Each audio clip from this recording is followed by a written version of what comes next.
The Clash of the Titans is set to happen as Marinakis is taking on Howard Red Webb. Welcome to your Forest News.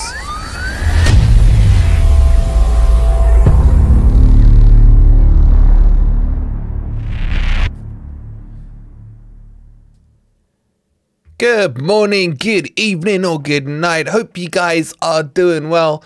And welcome to your latest Nottingham Forest news. Coming up in today's episode, we'll talk you through the latest developments as a meeting has been set between the Greek father and Howard Red Webb. We'll tell you about the latest on the appeal. When will Forest find out about the verdict? Will we get any points back? And it's now 2 from 3 or 1 from 2. It depends if you still put Burnley in it, as congratulations to Everton who beat Liverpool, who were absolutely all over the timelines when they cheated against Nottingham Forest, saying how they were going to win the league. Well, how's that ended for you guys now? I guess that's why they call it the Blues.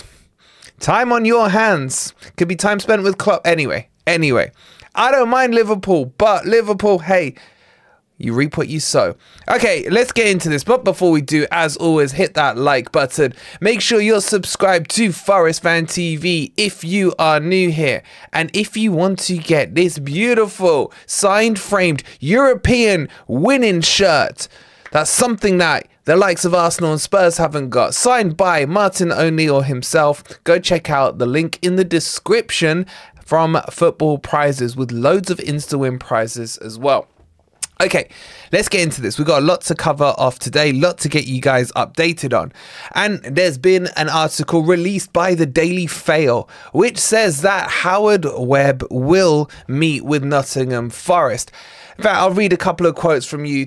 Referees Chief Howard Webb will hold peace talks with Nottingham Forest owners this week, at which the VAR audio of the 3 penalties will be shared in the controversial defeat against Everton. Forest requested access to referees' conversation with Stuart Twatwell, and earlier this week, after criticising them, we know that, and we called him a Luton fan, yes, because he is. The pre-GML's protocol is to make VAR audio available to any club that requested it, with Webb understood to be planning to play the recording to Forest in an online meeting this week before their next game against Man City on Sunday. For Howard Webb will also speak to one of the owners. It'll either be Marinakis, or the minority shareholder, which is Socrates Komonakis as well. Bet you guys didn't know that. I think it was either 5 or 20%. I can't remember off the top of my head. And depending on what the team schedule is looking like, he will have Nuno present as well, if possible. Now, Forest is still requesting that this audio is publicly released, just the same as the PGLOL did for the Liverpool one against Spurs earlier in the season. That's not been clarified yet, because the PGLOL said they will not follow suit on this occasion. But the Fail Sports revealed yesterday that one of the incidents is likely to feature in the match officials coverage on Sky Sports with Michael Owen next week. Let me tell you for sure, it's not going to be that third one. So this meeting's going to happen either today or tomorrow ahead of the Man City game. And I really hope Marinakis goes full blood and thunder at that cue ball Man U giving results fan that is Howard Webb. And I hope it's Marinakis who is at that meeting, because I feel like he's got a lot to get off his chest. He's the one who's always annoyed with all these results throughout the season. We've had so many occasions like where he's literally lost the plot. We've seen broken TV screens and everything. And I like that because it shows passion. It's not like the Glazers who just turn up every now and again to collect their dividend payment. He actually cares about what's going on at the club. So that's in line to happen. But what's the outcome going to be from that? Probably not much, unless Marinakis beats him to a pulp and forces a match replay. I can't see any other possible positive that's going to come out of it. but it is going to at least put Forest on the radar. This is kind of, I look back in the old days, or my old days, where you had Fergie would always come out, wouldn't he, and kick off about the referees, and then you'd guarantee that the next game Man U would get some dodgy penalties. So Wenger would do it as well. All those kind of managers would do it, and then they'd get it. Maybe Forest can get something like that out of this one, but don't hold your breath, because we know how corrupt this league is. So that's one thing. The other thing, and moving on to the next item on the agenda, is of course the appeal that happened yesterday. Now, there has been nothing leaked about how it's gone. Are Forest feeling positive about it or not? Some people were starting a rumour of Forest getting no points back. All of that is BS. Honestly, I can tell you from everyone we've spoken to that no one knows anything yet. In fact, we're probably not going to find out about it until sometime mid next week. And that's when we'll get to hear have Forest got their points back, have they got no points back, or a couple. In my estimation, and this is based on nothing but the people I've spoken to, who again, they can't confirm or deny one way or the other, but their gut feelings are saying between 1 and 2 points. And I think Forest have to get 2 points back.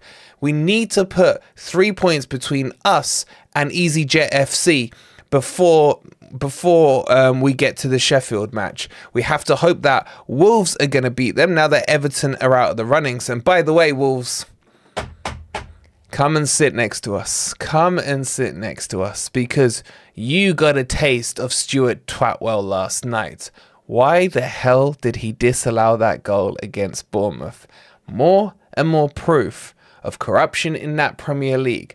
Or at the very least, if you don't want to go that far, Stuart Twatwell is not fit for purpose. So Wolves fans, come sit. Take a seat next to us. But anyway, back to the point stuff. Now, the other interesting thing is what are Everton going to do about their appeal? Now that they've beaten Liverpool and, of course, got that win, let's not talk about it, against Forest, is their appeal worth continuing with? I think we may see, depending on how they go in the next week or so. They've got Brentford and then they've got Luton. They may decide to withdraw that appeal, and the Premier League would be very happy with that. So Forest may be the last man standing when it comes to the battle against the corruption and the PSR charges. So watch this space. We'll keep you updated on everything that's going on there, but don't expect anything before the Man City game in terms of finding out what's gone on. So as I said at the start of the video, the 4 have now become 3, and the 3 are probably 2 between Forest and Luton, with Burnley having some tough matches ahead of them. But then again, they got to go to Manchester United, and my God, man, Sheffield fans. Oh dear, oh dear. Could Burnley, I think, need to beat Manchester United to be considered serious in the survival race. Otherwise, I think it's between Forest and Luton. And when you look at Luton's next 4 fixtures compared to Forest fixtures, I know it's on paper and football isn't played on paper, but they have 4 teams that I think are now well and truly on the beach. They've got Wolves coming up this weekend away. Then they've got Everton at home, West Ham away, and they finish with a home game against Fulham. 4 pretty much beach teams. You could argue maybe not so much for Everton. Maybe West Ham still think they have a shout at Europe. But beach teams are an enigma. You never know what you're going to get with them. Are they going to play free-flowing football, or are they going to worry about potentially picking up a late injury before maybe the Euros tournament this summer? So it's still in the balance. But how many points do you think Luton get out of those 4 games? And when we contrast that to Forest's next 4 games, or final 4 games, got, as we all know, Man City this weekend at the City Ground, then a trip away to Sheffield, and then we have Chelsea at home, and we finish with Burnley away. Look, it's getting to the stage where if I hear Ant say these games are not must win after the Man City match, I may just punch him in the face. We have to beat Sheffield. We just have to. For my sanity. Look at it, man. I've had to go and buy these freaking Gaviscon things now because it's giving me goddamn heart palpitations. This is a stressful time of the year. Forest need to be safe, or at least 3 points clear, in my opinion, after that Chelsea match. And honestly speaking, I think we have to beat Chelsea as well. Chelsea didn't look great after they held 5 to Arsenal. They should hopefully be on the beach for us as well. But when you look at Forest running, we don't really have those beach teams outside of Chelsea and maybe Sheffield, because Sheffield could get relegated this coming weekend. I wish they don't, because I want to be the ones to put the R by their name. But strap in. This is it. It's the final month of the Premier League. We're going to put, hopefully, all this corruption stuff and season ticket prices all behind, and we have to focus on Man City, and we're going to start the build up for that from tomorrow. So if you've enjoyed the content, please don't forget to hit that like button.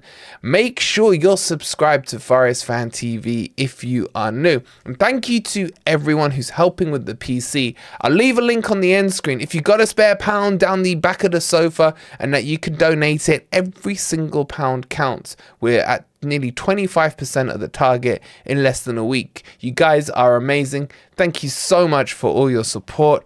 We'll see you on the next video. And come on, you Reds.